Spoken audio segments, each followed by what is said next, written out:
하셨으면 우리 한 절씩 교독하겠습니다. 지금 내가 나를 보내신 이에게로 가는데 너희 중에 나더러 어디로 가는지 묻는 자가 없고 도리어 내가 이 말을 함으로 너희 마음에 근심이 가득하였도다. 그러나 내가 너희에게 실상을 말하노니 내가 떠나가는 것이 너희에게 유익이라.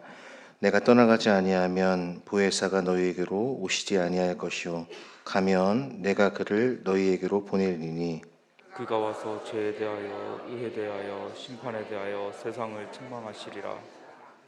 죄에 대하여라 함은 그들이 나를 믿지 아니함이요 의에 대하여라 함은 내가 아버지께로 가니 너희가 다시 나를 보지 못함이요 심판에 대하여라 함은 이 세상 임금이 심판을 받았음이라. 내가 아직도 너희에게 이를 것이 많으나 지금은 너희가 감당하지 못하리라.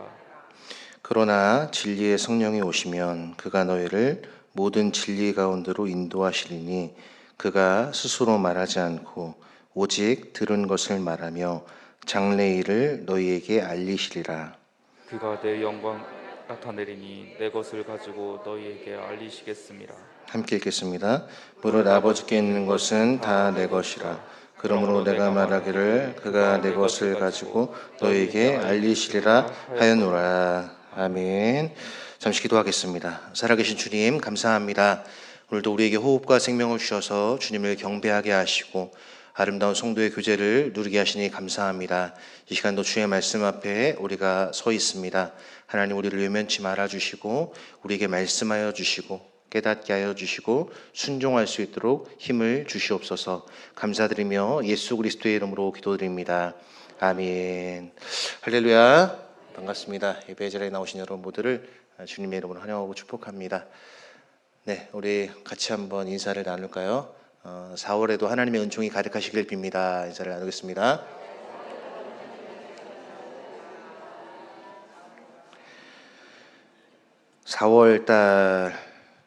예, 4월 달은 참 좋은 달이죠. 그 4월이라는 이 말이 저도 주워 들은 건데요.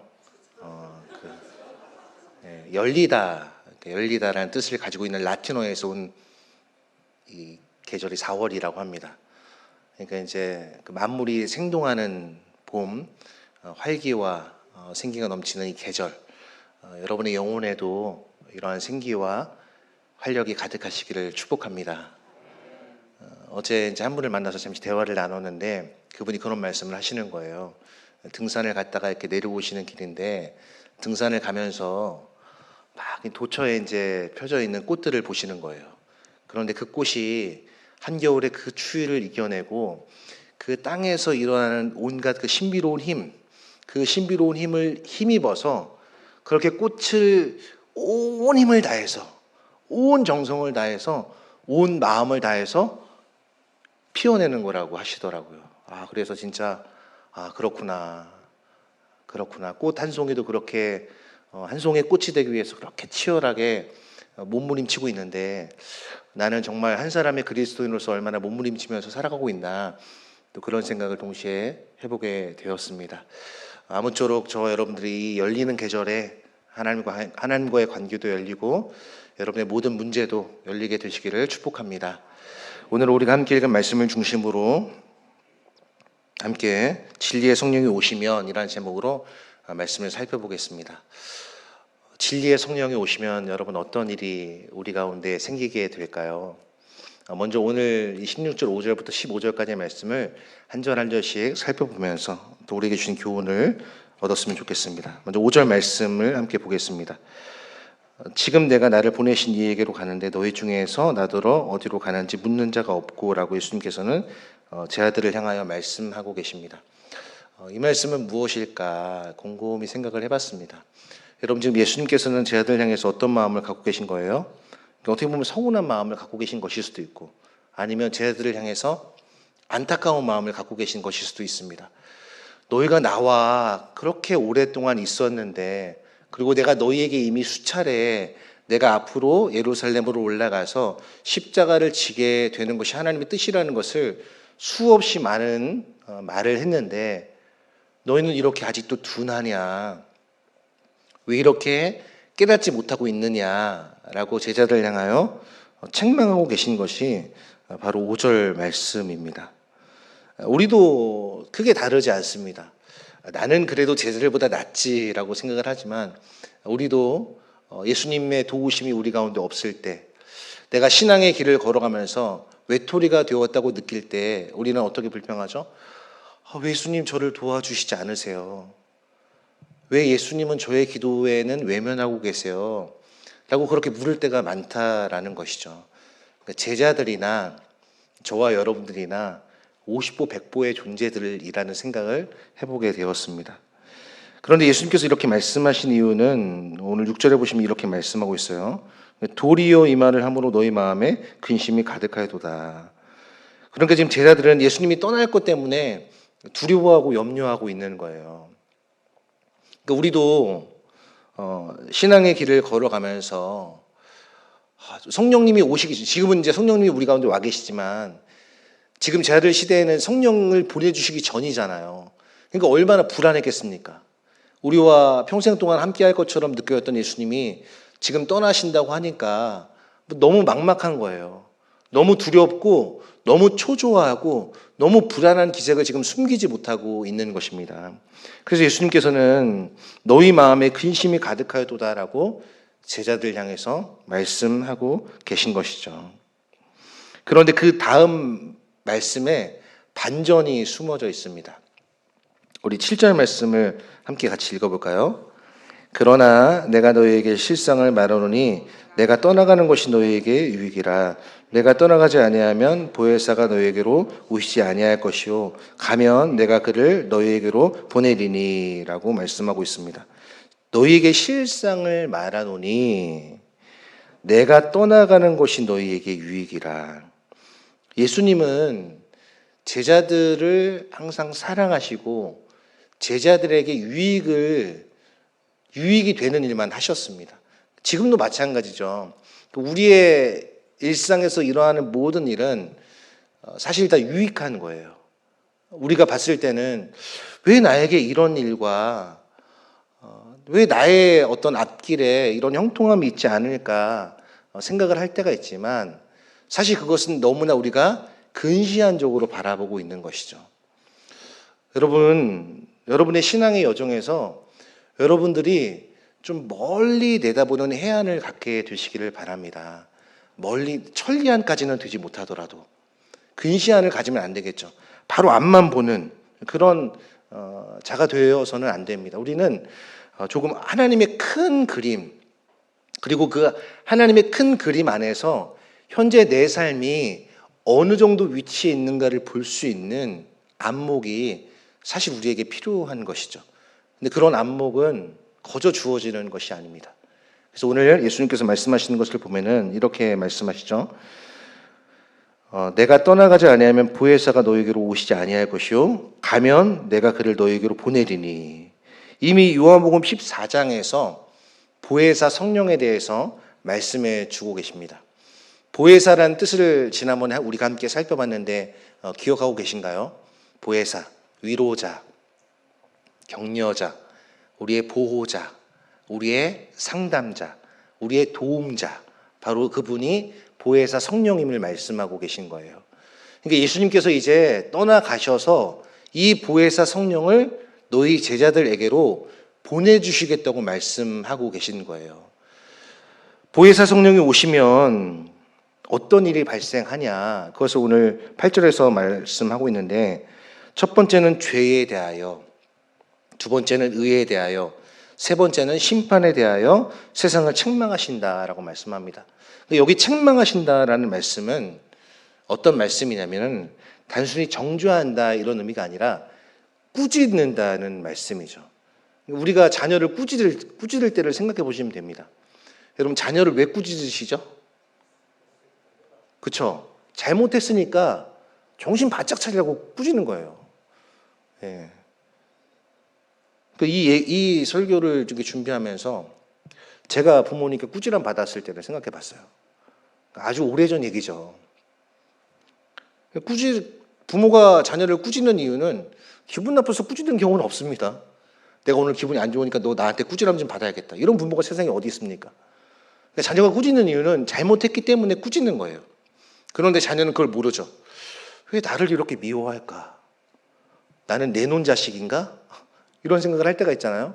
근데 나중에 이제 돌이켜보면 그것이, 내가 잘 되라고, 내가 엇나가지 말라고 부모님이 나에게 해주시는 꾸지람이구나라는 것을 생각하죠. 그걸 깨닫는 자녀는요, 부모님을 사랑할 수밖에 없어요. 근데 깨닫지 못한 자녀는 어떻게 됩니까? 엇나갈 수밖에 없죠. 저도 뭐 2명의 자녀지만 키우고 있는데, 자녀를 키울 때 물론 사랑하고 아껴줄 때가 많죠. 그런데 그거에 못지않게 많이 하는 경우가 뭐냐면 꾸짖는 거예요. 그러니까 왜냐면은 아직 아이들은 어리석어요. 성경에서 말씀하고 있는 것처럼 어리석기 때문에 이제 교훈과 책망이 필요한 시기라는 거죠. 그래서 어제도 이제 저희 집에 뭐 누구라고는 말씀드리지 않겠지만은 뭐 저희 둘밖에 없으니까. 근데 이제 그 중에 한 아이가 아주 심하게 뭐 잘못이라면 잘못이고 잘못이 아니면 잘못이 아닌데 어디를 갔어요. 어디를 갔는데 얘기를 안 하고 갔어요. 근데 거기가 뭐 불법 업소 뭐 그런 데는 아닙니다. 그런 데 아닌데 혼자 얘기를 하지 않고 갈 정도의 장소는 아니라고 판단이 들었어요. 근데 이제 어디 갔다 왔냐 이렇게 늦게 왔거든요. 그래서 얘기를 했어요. 그랬더니 어느 곳을 다녀왔다는 거예요. 그래서 왜 갔냐 그랬더니 친구가 꼬드겨서 갔다는 거예요. 그래서 가서 이제 뭘 또 재밌게 또 1시간 동안 하고 왔다는 거예요. 그래서 반성문을 썼어요. 엄청 혼났어요. 그래서 제가 이제 저녁을 먹으려고 집에 들어가니까 입이 뾰루퉁해 갖고 이제 나온 거예요. 얼굴은 불그락불그락 하고. 그래서 제가 얘기했죠. 혼났다면서, 그러니까 혼났다고 하면서 저한테 아빠랑 나중에 가면 안 돼? 이렇게 묻는 거예요. 그래서 제가 뭐라고 그랬을까요? 안 돼. 너 무슨 말 하는 거야? 너 엄마한테 왜 혼났어? 이렇게 얘기했겠습니까? 그래, 아빠랑 한번 가자. 그렇게 얘기를 했죠. 그러니까 이 꾸지람을 받는 목적을 알고 이유를 알면은 이제 부모에 대한 마음이 달라지겠죠. 그러니까 오늘 예수님께서 죄에 대하여 의에 대하여 심판에 대해 세상을 책망하신다는 것은 왜 책망하시냐? 왜 죄를 책망하시고 왜 의를 책망하시고 세상을 책망하시냐? 바로 깨닫고 돌이키라고, 깨닫고 나를 믿으라고 진리의 성령을 보내서 책망을 하시는 일을 하신다는 거예요. 그러면 죄에 대해 책망하시는 것이 무엇입니까? 9절 말씀에 그들이 나를 믿지 아니하며, 여기 죄라는 말은 단수입니다. 단수. 그러니까 명확한 거예요. 그러니까 이것은 뭐냐면 불신앙입니다. 불신앙. 여러분 하나님이 제일 싫어하시는 게 있는데 뭐 싫어하시는 것이 많지만 제일 싫어하시는 게 뭐냐면 불신이죠. 불신. 예수님을 믿지 않는 겁니다. 이것이 가장 큰 죄라는 것을 오늘 말씀하고 계세요. 그들이 나를 믿지 아니하며. 예수님께서 수많은 기적과 이적과 여러 가지 병자를 고치시고 많은 것들을 보여주셨잖아요. 그런데도 불구하고 그들은 예수님을 믿지 않았다는 거죠. 그것을 지금 성령을 보내서 책망하신다는 거예요. 두 번째는 의에 대하여 책망하신다고 되어 있는데, 의에 대하여라 함은 내가 아버지께로 가니 너희가 나를 다시 보지 못함이요 라고 말씀합니다.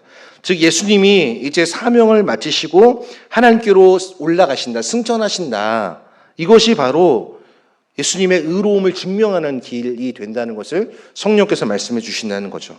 세 번째, 심판에 대하여라 함은 이 세상 임금이 심판을 받았습니다. 그러니까 여기서 심판을 받았다라는 것은 과거 완료형입니다. 이미 심판이 끝났다는 거예요. 그래서 예수님께서 요한복음 16장 33절에 뭐라고 말씀하십니까? 너희가 세상에서는 환난을 당하나 담대하라. 내가 세상을 이기었노라 라고 말씀하고 계신 것이죠. 그래서 지금 이 예수님께서 성령을 보내셔서 하시는 세 가지의 일, 세상을 책망하시는데 첫 번째는 죄에 대하여, 두 번째는 의에 대하여, 세 번째는 심판에 대하여 세상을 책망하신다라고 말씀하고 있습니다. 특별히 여기서 이 세상 임금이라는 것은 무엇을 말하는 것이냐면 바로 거짓의 아비라고 불리는 사탄에 대한 심판을 끝내셨다라는 것을 말씀해 주고 계신 것입니다. 이제는 하나님의 나라가 시작이 되었다는 거예요. 성령을 보내심으로 말미암아 이 하나님의 나라가 이제 더 확장될 것이라는 것을 지금 제 아들에게 말씀해 주고 계신 거예요. 그런데도 제 아들은 아직도 깨닫지 못하고 있습니다. 12절 말씀을 보세요. 내가 아직도 너에게 이를 것이 많으나 지금은 너희가 감당하지 못하리라.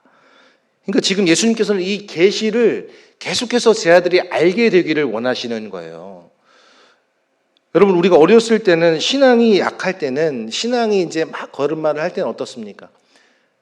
새벽에도 나오는 거 어렵잖아요. 성경 묵상하고 성경 쓰는 거 어렵잖아요. 그런데 우리의 신앙이 장성하게 되면 여러분 어떻게 됩니까? 이제 묵상도 할 수 있어야 되고, 성경 필사도 할 수 있어야 되고, 그 다음에 나만 챙기는 것이 아니라 내 이웃도 좀 돌아보는 그러한 여유를 가져야 되는데, 지금 제 아들에게는 이 예수님께서 쏟아지는 이 계시, 앞으로 장차 일어나게 될 일, 부활, 승천, 이런 것들을 말씀하실 것들이 제자들에게 엄청나게 많이 있다는 거예요. 그런데 제자들이 그것을 담아낼 수 있는 이 진리의 그릇이 너무 부족하다라는 것을 지금 12절에서 너희가 감당하지 못하리라라고 말씀을 하고 계신 것이죠. 그런데 진리의 성령이 오시면, 13절 말씀에, 그러나 진리의 성령이 오시면 그가 너희를 모든 진리 가운데로 인도하시리니 그가 스스로 말하지 않고 오직 들은 것을 말하며 장래의 일을 너희에게 알리시리라 라고 말씀합니다. 성령을 보내시기 전에는 제자들이 이 진리를 담을 그릇이 너무나 작았지만, 이제 진리의 성령이 오시면 이 진리를 수납하는 능력이 훨씬 더 커진다는 것을 지금 말씀해 주고 있는 거예요. 그러면서 14절과 15절을 보시면은 반복적으로 말씀하고 있는 내용이 무엇입니까? 내 영광, 내 것. 그 다음 15절에 다 내 것이라. 그가 내 것을 가지고 너에게 알리시라 하였노라. 즉 예수님의 것이라는 것을 말씀해 주고 있습니다. 자, 그러면은 이제 우리가 이 본문에서 어떤 것을 생각해 보아야 할까요? 첫 번째는 진리의 성령이 오셨다는 것은 제자들에게 더 큰 유익이 온다는 것을 말씀해 주는 거예요. 성령님이 오시면 제자들은 영원히 주님과 함께 할 수 있는 것이죠. 임마누엘이라는 뜻이 무엇입니까? 임마누엘, 하나님이 우리와 함께 하신다. 마태복음 1장 21절에 나오죠. 그런데 우리 신자들에게 주어진 약속이 이제 임마누엘 말고도 두 가지가 더 있는데, 그 첫 번째가 뭐냐면 여호와 이레는 이제 제일 마지막이고, 에베네셀, 하나님께서 지금까지 우리를 여기까지 인도하셨다라는 것이 에베네셀의 고백이라면, 임마누엘은 지금 현재 우리와 함께 하신 하나님의 은혜를 노래하는 것이고, 세 번째 여호와 이레는 앞으로도 나의 모든 길을 예비해 주신다는 하나님의 약속의 말씀이라는 것이죠. 그러니까 여러분, 우리 신자들이 얼마나 행복한 존재입니까?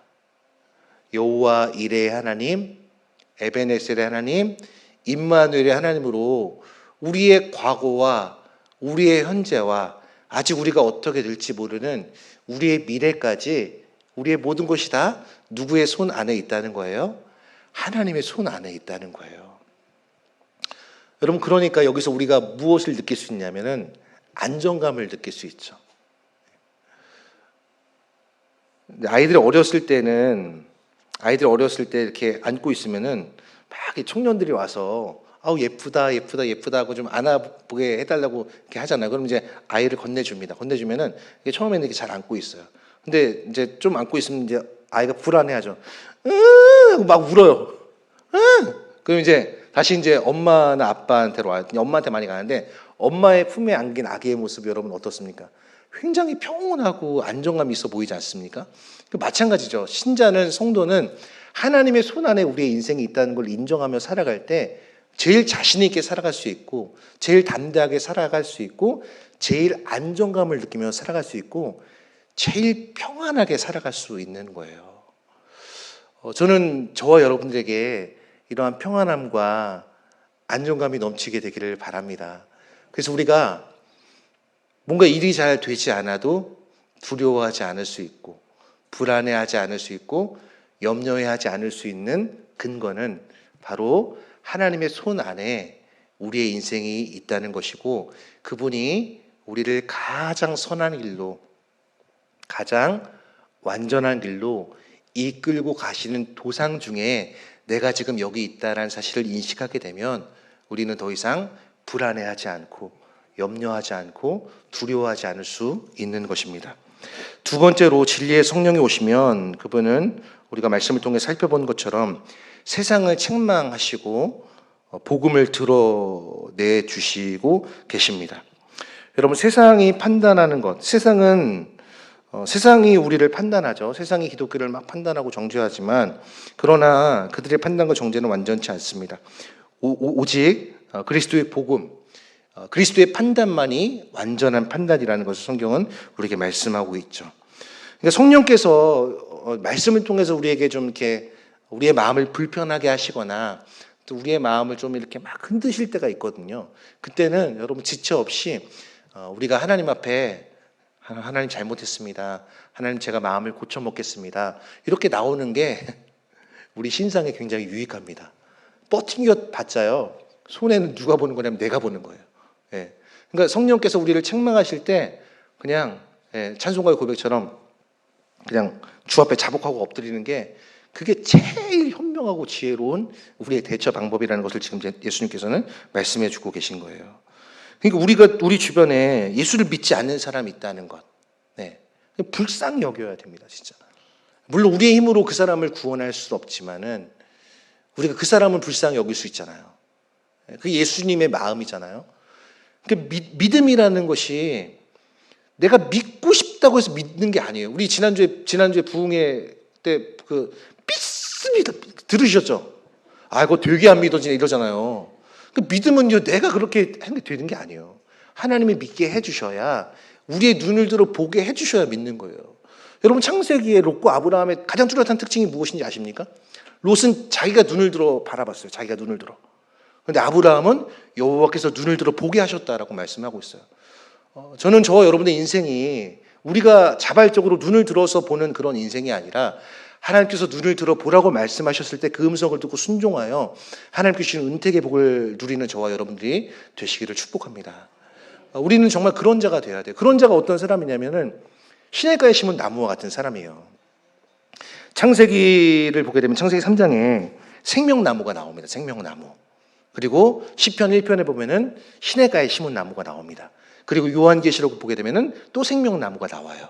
그런데 진짜 성령 충만한 사람은 어떤 사람이냐면은 마치 시냇가에 심은 나무가 철을 따라 열매를 맺고 시주를 쫓아 과실을 맺며 마르지 않는 삶을 살아가는 것처럼 그 사람이 성령 충만한 사람이라는 거예요.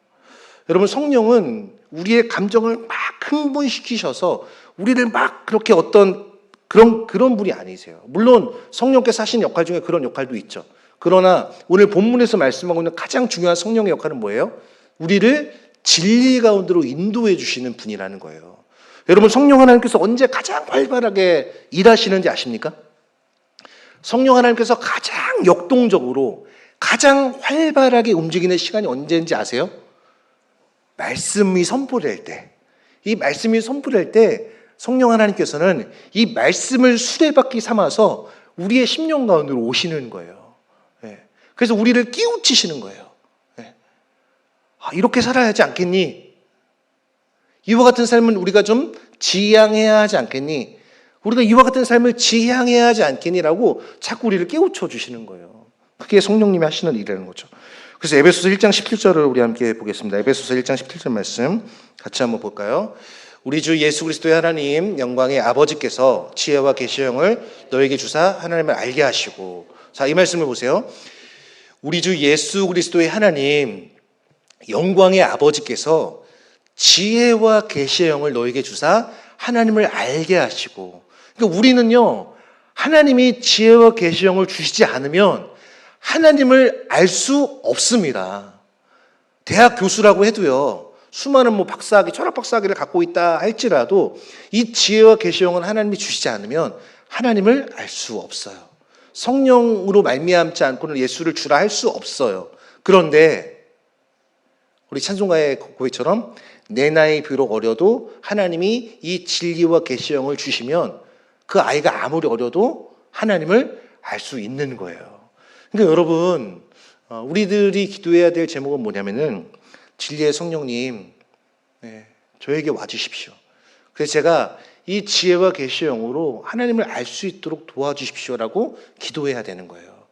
그래서 그 박윤선 박사님이라는 분은 지금 돌아가셨지만 그분은 어떤 표현을 썼냐면 신자는 성도는 사색하는 자가 되어야 된다라고 말씀하고 있습니다. 사색. 여러분 사색이란 말 굉장히 오랜만에 들어보시죠. 사색. 요즘은 사색하지 않고 뭐 하죠? 검색하죠. 네. 우리는 검색하는 그 존재가 아닙니다. 우리는 물론 뭐 검색 편하죠. 우리는 사색할 수 있어야 돼요. 성경을 통해서 이 진리의 숲에서 또 우리들이 독서를 통해서 사색할 수 있어야 되고 또 산책하면서 사색할 수 있어야 되는데 이 사색을 계시 의존 사색이라고 합니다. 이 계시 의존 사색이란 말은 뭐냐면은 우리는 완전하게 타락했기 때문에 하나님을 아는 지식이 우리 가운데 없습니다. 그러나 이 진리의 성령으로 주신 지혜와 계시의 영, 이 지혜와 계시의 영을 의존해서 하는 사색, 그게 뭐냐면은 계시 의존 사색이라는 거예요. 그래서 여러분 오늘부터 사색하세요. 사색. 얼굴이 사색이 되시지 마시고 사색하세요. 사색. 이 진리와 계시 영으로 주신 성령을 의존해서 여러분 사색하세요. 그리고 거룩한 상상력을 동원해서 이때 제자들의 표정이 어땠을까? 이때 예수님은 어떤 심정이셨을까? 이렇게 여러분 성경을 읽으시면은 굉장히 성경이 풍성하게 우리에게 다가오게 됩니다. 자, 마지막 세 번째는 진리의 성령이 오시면은 우리를 진리 가운데로 인도해 주시고 예수님을 드러내세요. 우리 14절 15절 말씀을 보면 그가 내 영광을 나타내니 내 것을 가지고 너에게 알리시겠습니다 라고 말씀하고 있어요. 새로운 영광을 성령님이 나타내시는 것이 아닙니다. 새로운 계시를 성령님이 주시는 것이 아니에요. 내 것, 예수님의 것을 우리에게 주시는 거예요. 골로새서 2장 3절을 보면은 우리가 이 말씀을 잘 알 수 있는데 우리 함께 골로새 2장 3절 말씀을 함께 읽어보겠습니다. 그 안에는 지혜와 지식의 모든 보화가 감추어져 있느니라. 그러니까 예수님 안에는 지혜와 지식의 모든 보화가 감추어져 있대요. 그런데 이 감추어진 지혜와 지식의 보화를 성령께서 우리의 마음 가운데 전달해 주시는 거예요. 그러니까 진짜 성령 충만한 사람은 어떤 사람이냐? 막 방언을 말하고 막 이게 기적을 막 치유하고 이런 사람도 물론 성령 충만한 사람일 수 있지만 그러나 진리의 성령이 오셔서 충만케 하시면 어떻게 되냐면은 예수님을 더 생각해요.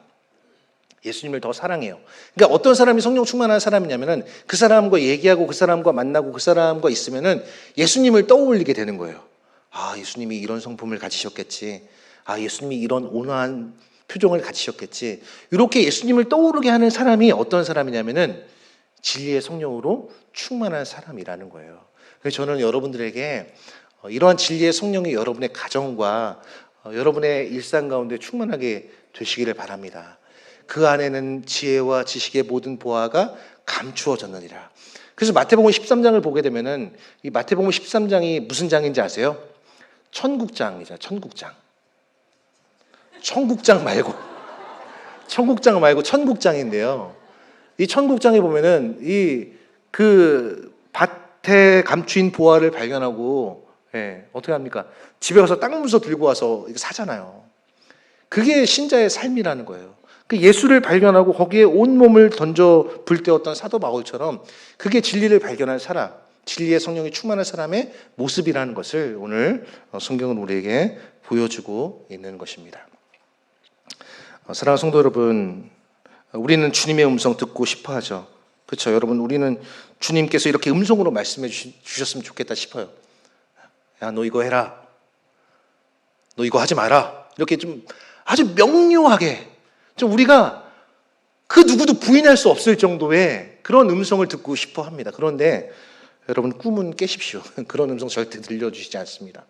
대신에 우리에게 뭘 주시냐면 말씀을 주셨어요. 말씀. 그래서 여러분 그런 음성 듣기를 사모하는 그런 마음 대신에 말씀 성경을 딱 펼쳐서 읽으세요. 근데 또 어떤 분은 또 이래요. 성경이 너무 이게 무슨 말인지 모르겠어서 하나님은 말씀하시는 분이라고 들었으니까 성경을 펼쳐서 읽으라고 해서 성경을 펼쳐서 읽었는데 차례차례 읽어야 되잖아요. 근데 그냥 눈에 들어오는 말씀을 읽은 거예요.